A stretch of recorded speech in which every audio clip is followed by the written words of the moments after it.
കേരളത്തിലെ പ്രധാന വിനോദസഞ്ചാര കേന്ദ്രമായ മലമ്പുഴയിൽ കുരങ്ങ് ശല്യം രൂക്ഷമായതായി ഇവിടെ വരുന്ന വിനോദസഞ്ചാരികളും പരിസരവാസികളും ആരോപിക്കുന്നു. വിനോദസഞ്ചാരികൾ ഈ ആലിന് ചുവട്ടിലിരുന്നാണ് ഭക്ഷണം കഴിക്കുന്നത്.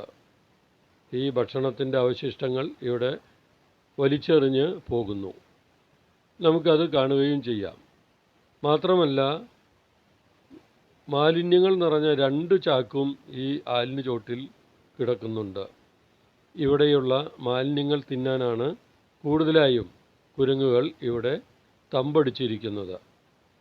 ഇതിനൊരു പരിഹാരം കാണാൻ അധികൃതർ ശ്രദ്ധിക്കേണ്ടതാണെന്ന് നാട്ടുകാരും വിനോദസഞ്ചാരികളും പറയുന്നു. ഉദ്യാനം കണ്ട് കഞ്ചിക്കോട് റൂട്ടിലെ പോകുന്നവർ ഈ ആലിനു ചുവട്ടിൽ അല്പനേരം വിശ്രമിക്കാറുണ്ട്.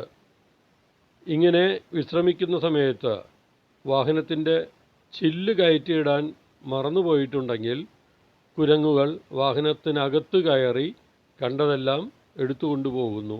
മാത്രമല്ല, സീറ്റ് മാന്തി കീറിപ്പൊളിക്കുകയും ചെയ്യുന്നുണ്ട്. കൂടാതെ കുട്ടികളുടെ കയ്യിൽ കൊടുത്തിട്ടുള്ള ബിസ്ക്കറ്റോ മറ്റോ തട്ടിപ്പറിച്ച് കൊണ്ടുപോകുന്നു. ഇങ്ങനെ തട്ടിപ്പറിച്ച് കൊണ്ടുപോകുമ്പോൾ കുരങ്ങുകളുടെ നഖം കൊണ്ട് കുട്ടികളുടെ ശരീരം കേടുവരാൻ സാധ്യതയുണ്ട്. ഇതിനൊരു പരിഹാരം കാണാൻ എന്തേ അധികൃതർ ശ്രദ്ധിക്കാത്തതെന്ന് വിനോദസഞ്ചാരികളും നാട്ടുകാരും ചോദിക്കുന്നു.